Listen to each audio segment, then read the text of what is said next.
لوگوں نے تو یہی بولنا تھا جن کے کانوں میں فقط بانسری کی آواز پڑ جائے تو وہ اپنے کانوں میں انگلیاں ٹھوس لیں اور وہ راستہ چھوڑ کے دوسرے راستے کو اختیار کرے. جب انہوں نے یہ سنا کہ مسلم معاشرہ میں مسلم کے فنکشن پر گانے باجے والی کون آئیں گی؟ عورتیں. یا رسول اللہ کیا وہ اللہ کو ایک نہیں مانتے ہوں گے؟ جب سرکار نے فرمایا ان کو اللہ زمین میں زندہ غرق کر دے گا, صحابہ نے عرض کی کیا وہ مسلم نہیں ہوں گے؟ سرکار نے فرمایا صحابہ تم یہاں تک بیٹھے ہو کہ کیا وہ اللہ کو ایک نہیں مانتے ہوں گے؟ سنو. فرمایا وہ اللہ کو بھی ایک مانتے ہوں گے, اس سے بڑھ کر فرمایا وہ نمازیں بھی پڑھتے ہوں گے. فرمایا صحابہ اس سے بڑھ کر وہ حج بھی ادا کرتے ہوں گے. فرمایا صحابہ اس سے بھی بڑھ کر وہ روزے بھی رکھتے ہوں گے. فرمایا صحابہ اس سے بھی بڑھ کر وہ زکات بھی دیتے ہوں گے. لیکن میرا رب ان کو زمین میں دھنسا دے گا, دھنسا دے گا. کیونکہ وہ گانے باجے ساتھ ساتھ سنتے ہوں گے, اپنے فنکشنوں میں گانے بازیوں کی گندی محفلوں کو سجاتے ہوں گے.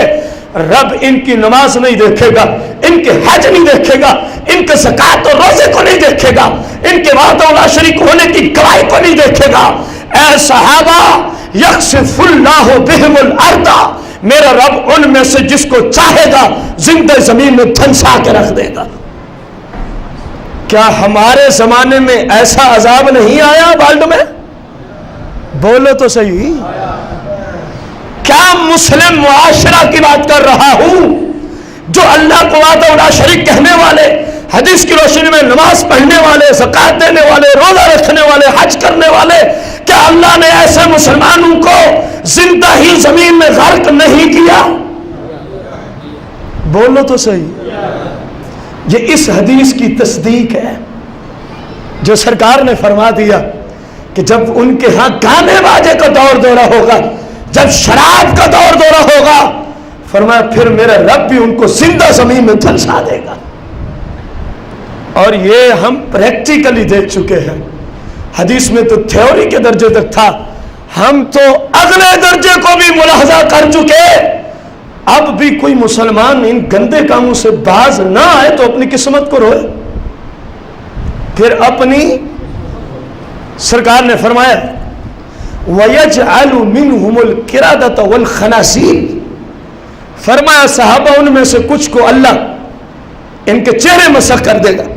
فرمایا کچھ کے چہرے بندر جیسے بنا دے گا, والخنازیر, اور کچھ کی شکلیں خنزیر کی طرح مسخ کر دے گا. اگر آپ ورلڈ میں غور کریں تو شاید یہ بھی ہو چکا ہو, پورے ورلڈ میں اگر آپ غور کریں تو شاید یہ عذاب بھی آ چکا ہو. میرے بھائی جو نبی علیہ السلام نے ہمیں ہدایات دی ہے, ہم ان کو سیکھیں بھی, سنیں بھی, آنکھوں سے ان کا مشاہدہ بھی ہو چکا ہو, پھر بھی بندہ وہ گناہ نہ چھوڑے. وہ اپنے آپ سے پوچھے میں نبی علیہ السلام سے کتنی محبت کرتا ہوں, مجھے سرکار کے فرامین عالی شان پہ چلنا تو گوارا نہیں, اور ویسے میرے فتوے اور میرے دعوے یہ ہیں مجھ سے بڑا کوئی محب رسول نہیں. اپنے آپ سے پوچھے تو یہ ہے کیا بلا؟ آج میڈیا پر جس طبقے کے پروگراموں میں خواتین کو جس اعتبار سے پیش کیا جا رہا ہے, ان میں سے اکثریت, آپ کے ملک کی بات کر رہا ہوں, اکثریت خواتین مسلم معاشرہ کی عورتیں ہیں. اور پھر یہ پروگرام جن گھروں میں چل رہے ہیں, پاکستان میں اکثریت کس مذہب کی ہے؟ مسلم مذہب کی ہے. تو یہ ہمارے معاشرے میں ہی چل رہے ہیں نا. غور کرنا, جس خاتون نے مسلمہ کو شریعت اتنا پابند کرتی ہے وہ اپنے آپ کو ننگی پیش کر رہی ہے, اور قربان تو جائے بندہ ان پر. چلو وہ تو بے حیا ہو گئے, چلو انہوں نے تو حیا کی چادر اتار کے پھینک دی, چلو وہ تو فحاشی اعلان پھیلانے والے ہو گئے. بندہ قربان تو جائے اس پہ جس نے اس کو خرید کے گھر میں رکھا ہوا ہے, جو گھر والوں کو دکھاتا ہے, اپنی نسل ذریت کو برباد کر رہا ہے, نہ دین کا, نہ دنیا کا, نہ قبر آخرت کا. ان کو از حد اگلے درجے کی اسلامی تعلیمات کے خلاف ان بچوں کو ذہن دیا جا رہا ہے. سننا سرکار نے ایک مسلم عورت پر کس قدر پابندیاں عائد کی ہیں۔ سرکار مدینہ علیہ السلام کی یہ حدیث پاک جامع ترمذی میں، سیاستہ میں سے کون سی کتاب میں؟ باب الادب میں۔ باب کا کیا نام ہے؟ باب الادب۔ حدیث کا نمبر ہے 2786۔ 2700۔ غور کرنا، مسلم عورت کا نصاب کیسا ہے؟ اپنے آپ کو چھپانے کے اعتبار سے، اپنے آپ پر پردہ کرنے کے اعتبار سے نبی علیہ السلام نے اس حدیث کے اندر ایک مسلم عورت پر کتنی پابندی عائد کی ہے۔ ان ابی موسیٰ رضی اللہ عنہ عن النبی صلی اللہ علیہ وسلم قال کل عین زانیہ والمرأة اذا استعطرت فمرت بالمجلس فهي كذا وكذا یعنی زانیہ، او کما قال علیہ الصلوۃ والتسلیم۔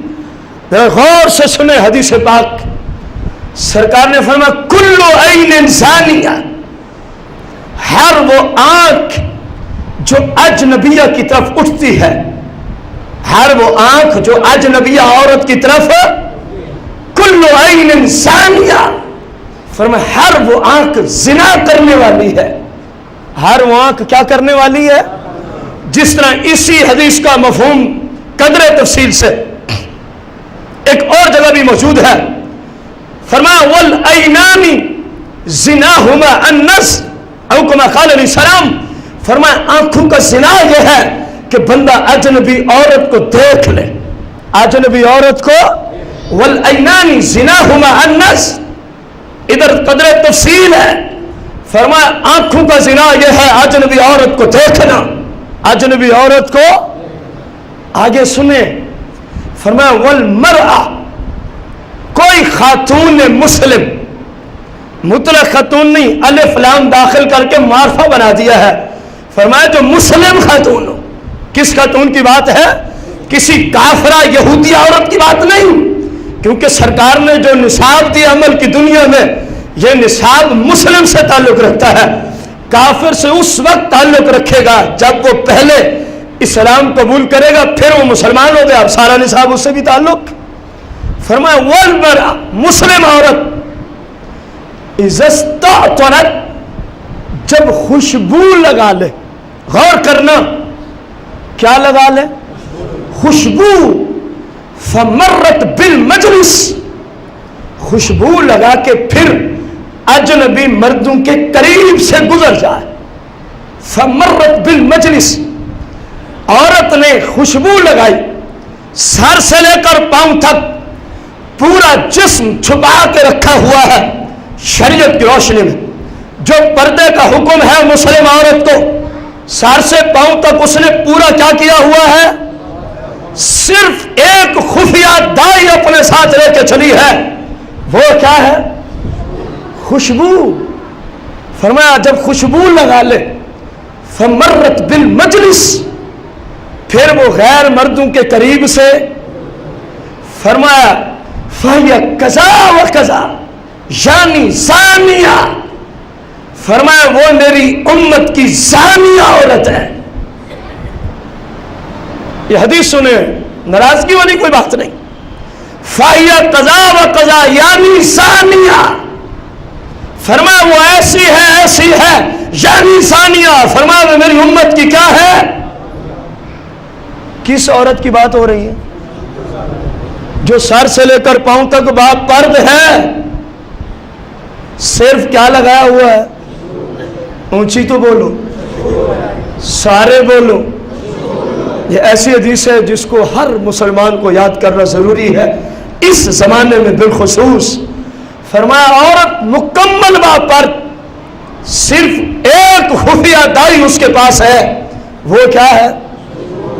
اور پھر کسی اجنبی مرد کے، فرمایا خود چھپی ہوئی ہے لیکن اس کی خوشبو مرد کو دعوت دے رہی ہے۔ اس کی خوشبو مرد کو کیا دے رہی ہے؟ دعوت۔ جب مرد تک خوشبو پہنچتی ہے تو مرد پھر اس کی طرف متوجہ ہوتا ہے۔ فرمایا یہ میری امت کی زانیہ خاتون ہے، زانیہ۔ میرے بھائی دیکھ، اسلام نے ایک مسلم عورت کو اپنی وضاقتہ اور اپنے آپ کو سحر کرنے نہ کرنے کے اعتبار سے کس قدر پابند کر دیا ہے۔ فرمایا بھلے تو ساری چھپی ہوئی ہے لیکن تو نے ایک خفیہ دائی تو اپنے ساتھ رکھا ہے نا، تو نے خوشبو تو لگا رکھی ہے جس خوشبو کی وجہ سے مرد تیری طرف کیا ہو رہے ہیں؟ متوجہ اور مائل ہو رہے ہیں۔ پچھلے جمعۃ المبارک کے خطبہ میں آپ نے سیاہ سے حدیث سماعت فرمائی، سرکار نے فرمایا ہر وہ خاتون جو مردوں کو اپنی طرف کیا کرنے والی ہو، متوجہ اور مائل کرنے والی ہو، فرمایا میرا رب ایسی خاتون کو جنت کی خوشبو بھی پانے۔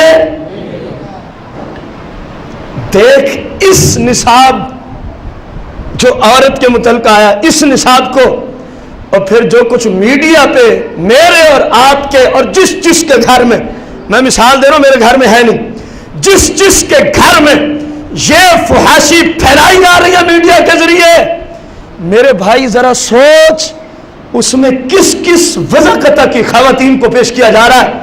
اور ظاہر ہے جس گھر میں جیسا کلچر، جیسی وضاقتہ ہر وقت دیکھی سنی جاتی ہو تو کم از کم گھر والوں پہ کوئی اثر پڑے گا کہ نہیں پڑے گا؟ اور خصوصاً عورتیں، سیاہ کی حدیث پاک ہے سرکار کے زمانہ میں جب اونٹ سفر کو جاتے، جب اونٹ کس طرف جاتے تو ایک ہودی خاں ان کے ساتھ ہوتا جو اللہ اور اس کے رسول کی شان میں اچھے کیا کہتا، اشعار کہتا، جن کو سن کر اونٹ مست ہو جاتے اور سفر اچھے طریقے سے ہوتا رہتا۔ حضرت سیدنا انجشا رضی اللہ عنہ یہ سرکار کے قافلے کے ہودی خان تھے، جس قافلہ میں باپرد صحابیات بھی تھیں۔ جب انہوں نے ایسے اشعار کہنے شروع کیے، سرکار نے فرمایا اے انجشا ٹھہر جا، شیشے کی شیشیاں تیرے ساتھ ہیں، کہیں وہ ٹوٹ نہ جائیں، کہیں وہ ٹوٹ نہ جائیں، انجشا ٹھہر جا۔ عورت کو سرکار نے شیشے کی شیشیاں قرار دیا ہے، اشعار کی صورت تھی سرکار کے زمانے میں اور جائز بھی تھی۔ سرکار نے دیکھا کہ ترنم کچھ بڑھتا جا رہا ہے، فرمایا انجشا ٹھہر جا، کہیں شیشے کی شیشیاں ٹوٹ نہ جائیں۔ کہاں انجشا کے وہ اشعار جو شرع جائز اور جن کی باقاعدہ اجازت تھی شارع علیہ السلام کی طرف سے، اور کہاں آج کی فحاشی اور یعنی بے حیائی بغیرتی جو میڈیا کے ذریعے آج ہمارے مسلم معاشرہ میں پہنچائی جا رہی ہے۔ میرے بھائی اگر ان کی وجہ سے شیشیاں ٹوٹ سکتی ہیں تو کیا خیال ہے اس فحاشی کی وجہ سے ان خواتین پر جن کو سرکار نے شیشے کی شیشیاں قرار دیا، ان پر کوئی اثر نہیں پڑتا ہوگا؟ اگر نہیں پڑتا تو آج مسلم کی بیٹی بازار میں ننگے جسم نظر کیوں آتی ہے؟ اگر اس میڈیا کا کوئی اثر مسلم معاشرے پہ نہیں تو آج مسلمان کی بیٹی گانے والے گاتی ہوئی نظر کیوں آتی ہے؟ اگر اس میڈیا کا گھر والوں پہ کوئی اثر نہیں پڑتا آج مسلم کی بیٹی ناچتی ہوئی نظر کیوں آتی ہے؟ اگر مسلم معاشرے پر اس یہودیت، عیسائیت، بت پرست اور کافروں کے نصاب کا کوئی اثر نہیں پڑتا تو میرا سوال ہے آج مسلم کی بیٹی ڈانس کرتے ہوئے نظر کیوں آتی ہے؟ کوئی جواب ہے سوائے اسی کے کہ یہ شیشے کی شیشیاں ہیں، بہت جلدی ٹوٹ جاتی ہیں، بہت جلدی۔ یہ میرے یا آپ کے جملے نہیں، یہ نبی علیہ السلام کا فرمان یا نشان ہے، فرمایا انجشا یہ بہت جلدی ٹوٹ جاتی ہے۔ آپ کے فقہاء اسلام نے، آپ سن کے حیران رہ جائیں گے، فتاوی رضویہ شریف میں امام اہل سنت مجدد دین و ملت مولانا شاہ امام احمد رضا خان رضی اللہ عنہ نے جہاں ایسا ہی ایک عنوان چلایا جس کو ہم تیسرا جمعہ ہے چلائے بیٹھے ہیں، میڈیا اور مسلم کی ذمہ داری قرآن و سنت کی روشنی میں، سرکار اعلیٰ حضرت امام احمد رضا خان رضی اللہ عنہ فتاوی رضویہ میں ایک جگہ آ کے فرماتے ہیں اے مسلمانوں، تمہاری نوجوان بیٹیوں کو ہمارے اسلاف اور بزرگوں نے سورہ یوسف کی تفسیر پڑھنے سے منع کر دیا، سمجھو تو صحیح کہاں کلام کیا بزرگوں نے. فرمایا سورہ یوسف کی تفسیر پڑھنے سے تمہاری بیٹیوں کو بزرگان دین اور ائمہ کیا کرتے ہیں؟ وجہ کیا ہے؟ قرآن پڑھنا بھی منع ہے کیا؟